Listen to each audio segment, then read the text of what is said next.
Assalamualaikum warahmatullahi wabarakatuh.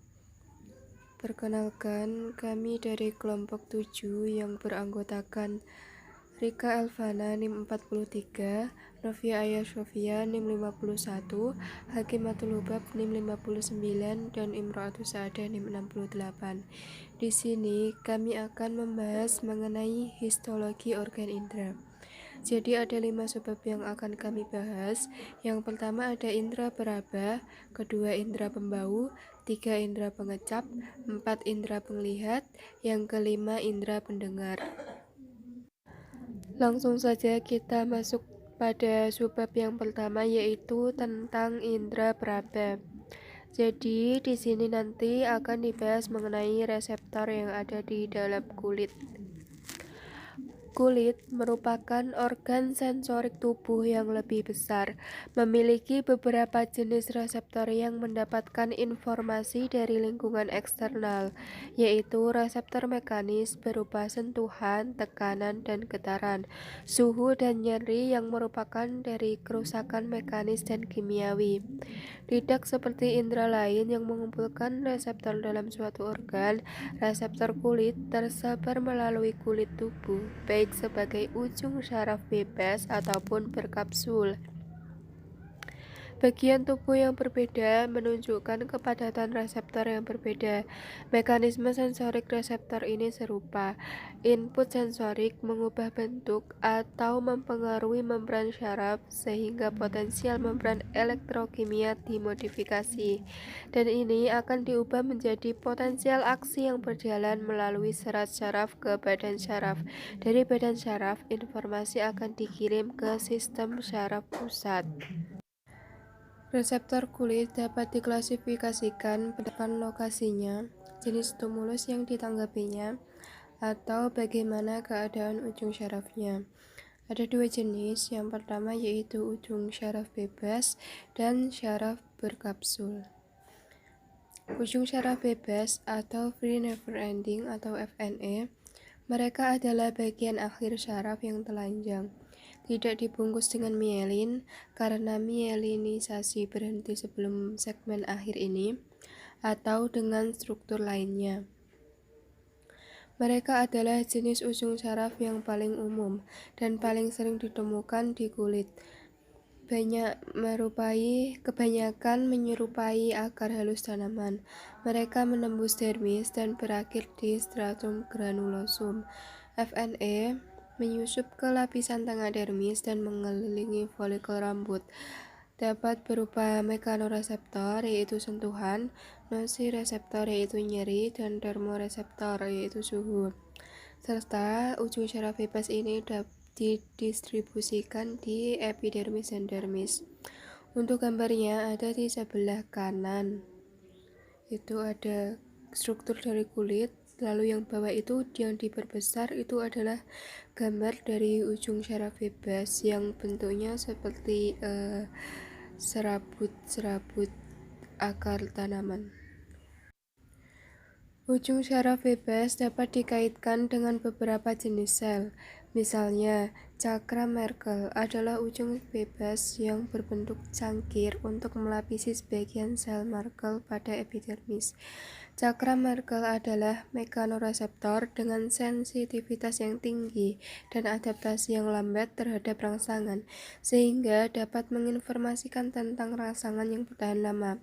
Mereka banyak ditemukan di ujung jari dan bibir, meskipun mereka juga ditemukan tersebar di kulit bagian tubuh lainnya. Ada jenis ujung syaraf bebas yang lainnya, yaitu ada ujung peritrikial di sekitar folikel rambut.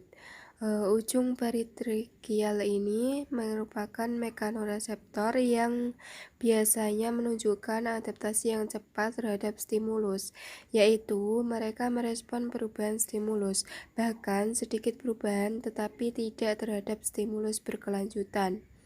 Reseptor yang terlibat dalam transmisi nyeri sangat tipis dan dirangsang oleh molekul yang dilepaskan oleh sel yang rusak.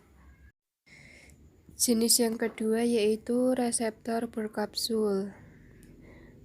Ini ujung sarafnya dibungkus oleh sel lain, biasanya oleh jaringan ikat yang tersusun seperti daun bawang. Kebanyakan dari mereka adalah mekanoreseptor, meskipun beberapa ada yang termoreseptor dan mereka lebih sering ditemukan di dermis. Meissner corpuscle ditemukan oleh ahli anatomi yaitu Georg Meissner dan Rudolf Wagner. Ini adalah ujung saraf yang bermielin dan dienkapsulasi, dikelilingi oleh sel sekawan. Enkapsulasi terdiri dari sel-sel pendukung yang pipih dan yang tersusun sebagai lamela horizontal yang dikelilingi oleh kapsul jaringan ikat. Meissner ini merupakan reseptor enkapsulasi yang ditemukan di dermis, biasanya di papila dermal kulit yang tidak memiliki folikel rambut. Kapsul terdiri dari beberapa lapisan jaringan ikat dan ujung syaraf dipilin di antara lapisan-lapisan ini. Masukan mekanis membuat lapisan menjadi terpisah satu sama lain, memicu perubahan dan membran ujung syaraf. Reseptor ini menunjukkan adaptasi yang lambat, sehingga meskipun stimulus tetap ada, transmisi informasi berhenti. Kemampuan ini sangat berguna untuk membedakan pergerakan objek di atas kulit, tetapi lupakan jika objek tersebut diam. Reseptor Meissner sangat sensitif sehingga otak dapat membedakan arah spasial, gerakan, dan tekstur objek. Reseptor Meissner berlimpah di ujung jari dan bibir. Mereka terletak di kulit dan alat kelamin, puting, dan dikenal sebagai sel-sel kelamin. Pacinian corpuscle. Mereka adalah reseptor enkapsulasi yang ditemukan di dalam dermis, pleura, puting susu, pankreas, tendon, penis, dan klitoris, dan di lokasi yang lebih internal, seperti kandung kemih dan sendi. Mereka dirangsang oleh gerakan cepat seperti getaran dan oleh kekuatan tekanan yang kuat. Ukuran dan morfologi sel-sel Pacinian bervariasi, dan semakin dalam lokasinya, semakin besar ukurannya.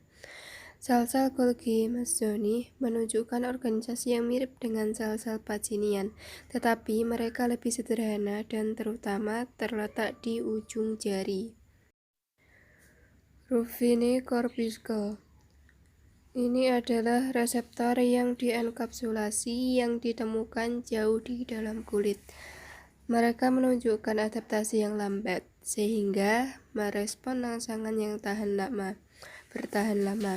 Reseptor ini juga terletak di kapsul sendi, di mana mereka memproses informasi tentang rotasi tulang. Selain rangsangan mekanis, mereka juga merasakan suhu dan rasa sakit. Yang terakhir ada sel-sel Krauss. Sesuai dengan namanya, ini ditemukan oleh ahli anatomi Jerman yang bernama Wilhelm Krauss.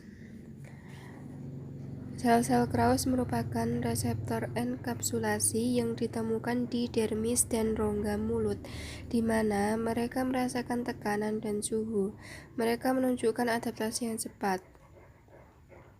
Sel-sel Krauss merupakan badan silindris atau oval kecil yang terdiri dari kapsul yang dibentuk oleh perluasan selubung jaringan ikat dari serat medula dan mengandung inti semifluida lunak di mana sumbu silinder berakhir baik di eksternitas bulat atau melingkar massa flexiformis.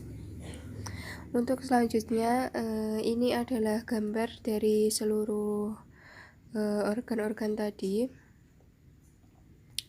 Ada Ruffini corpuscle yang paling kiri atas. Nah itu sebelahnya yang warna hijau itu ada ujung saraf bebas, free never ending. Ada cakra Merkel yang di sebelah kanannya ujung saraf bebas. Di bawah cakra Merkel juga ada Pacini corpuscle. Lalu untuk yang bagian kanan atas, paling atas ada Meissner corpuscle yang di warna hijau. Di kirinya lagi itu juga ada ujung saraf bebas yang warna hijau. Lalu untuk yang bagian paling bawah kanan itu ada dari peritracheal endings. Contoh dari salah satu dari ujung saraf bebas.